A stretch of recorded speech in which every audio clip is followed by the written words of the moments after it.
राष्ट्रीय स्तराची ज्या आपल्या खडकीमध्ये जे आपले राष्ट्रीय खेळाडू आहेत सर निलेश पुढे जे प्रशिक्षक आहेत, एक नामचीन मुष्टियोद्धा आहेत, बॉक्सर आहे आणि त्यांची विद्यार्थी जान्हवी सांगले जी राष्ट्रीय स्तरावर बॉक्सिंग मध्ये भारतातील बऱ्याचशा राज्यांमध्ये जाऊन तिने गोल्ड सिल्वर अशा पद्धतीचे मेडल्स मिळवलेले.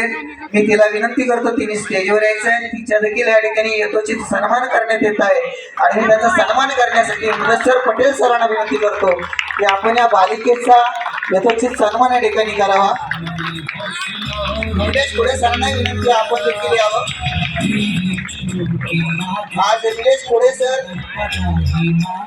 आपल्या स्टार बॉक्सिंग अकॅडमीच्या माध्यमातून भारतामध्ये भारतस्तरीय आंतरराष्ट्रीय स्तरीय राष्ट्रीय स्तरावरचे खेळाडू ते निर्माण करतात. पुढे सरांना देखील त्यांना देखील अभिनंदन करतो की असे खेळाडू ते तयार करत आहेत.